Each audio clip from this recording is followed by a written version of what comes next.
Guys, मी आले आहे चाकणला माझ्या आजीकडे आणि तिथे अशी छान मांजराची पिल्लं होती. 4 पिल्लं होती. ती इकडं तिकडं पळतात, खूप मस्ती करतात ते, म्हणून माझ्या आजीने त्यांना एका रूममध्ये बंद करून ठेवलं होतं. पण मी गेल्यावर ते दार उघडलं आणि ती पिल्लं सगळी बाहेर आलीत. खूप मस्ती करतात ते, सोफ्याखाली जातात, टी व्ही खाली जातात, कुठं पण बाथरूममध्ये जातात, कुठं पण किचनमध्ये जातात, कुठंही जाऊन बसतात ते. मग मी त्यांना बाहेर काढलं आणि त्यांची मम्मी आल्या, ते सगळे मम्मीजवळ गेले. ती पिल्लं ब्राऊन कलरची पिल्लं आहेत, मम्मीसारखेच आहेत त्यांचा कलर, शेपूट ब्राऊन आहे आणि व्हाईट कलर आहे. मी मम्मीला म्हणलं माझ्या त्यांना ज्यूस देऊ का, मँगो ज्यूस? तर मम्मी म्हणली नाही नाही नको देऊ, ते मँगो ज्यूस नाही पीत, त्यांना दूध प्यायला आवडतं.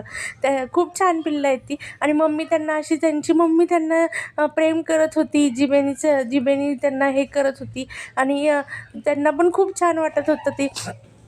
ते बाहेर गेले की ती कुत्री पकडतात, म्हणून माझी आजी त्यांना बाहेर सोडत नाही, कारण कुत्रं लगेच त्यांना पकडायला येतात, म्हणून आजी त्यांना बंद करून ठेवती, कारण ते खूप पळतात, रोडवर जातात आणि आजीला खूप भीती वाटते गाडी खाली गेले तर, म्हणून आजी सोडत नाही त्यांना.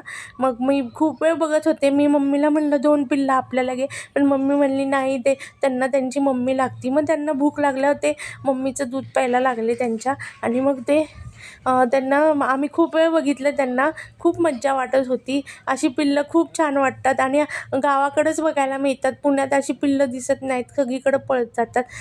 मला खूप मज्जा येत होती. बाय.